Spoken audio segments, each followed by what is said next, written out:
So Indraja ma'am అనగానే ప్రతి ఒక్కరికి కూడా హెల్పింగ్ నేచరే గుర్తొస్తూ ఉంటుంది. మ్యాక్సిమం ఎవరు హెల్ప్ చేసినా సరే హెల్పింగ్ చేసిన తర్వాత అనవసరంగా ఈ పర్సన్కి హెల్ప్ చేశాను అని ఎప్పుడైనా రిగ్రెట్ ఫీల్ అయ్యారు? ఎందుకంటే చాలామందికి చేస్తూ ఉంటారు, కొంతమంది ఫేక్గా కూడా వస్తూ ఉంటారు. అలాగే ఎప్పుడైనా ఫీల్ అయ్యారా? ఫస్ట్ ఆఫ్ ఆల్ మన నుంచి హెల్ప్ ఒకరు కోరుకుంటున్నారంటే నేను ఫీల్ అయ్యేది ఏంటంటే అండి, భగవంతుడు నన్ను దానికి ఒక టూల్గా ఉపయోగించుకుంటున్నారు. అంటే నేనేదో చేస్తున్నాను అనేది కాదండి, నాకు ఇచ్చిందే ఆ భగవంతుడు, మళ్ళీ నేను ఇంకొకరికి ఇవ్వడం అని. కానీ ఏంటంటే అడిగే ప్రతి ఒక్కరికి నేను చెయ్యలేను, నేను అంత పెద్ద ధనవంతురాల్ని కాను. సో ఏదో నా శక్తికి నా వంతు ఏదైతే అవుతుందో అది నేను చేస్తున్నాను.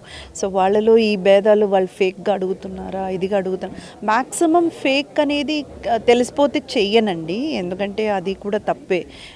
డబ్బులు విలువ నాకు తెలుసు, ప్రతి రూపాయి సంపాదించడం ఎంత కష్టమని నాకు తెలుసు.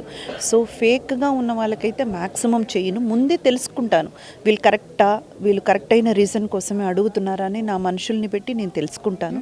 సో తెలుసుకున్నాకే డైరెక్ట్గా వాళ్ళకే చేస్తాను. అది కూడా నా వంత అయినంతే చేస్తాను. బట్ ఏదో చేస్తున్నాను అంతే.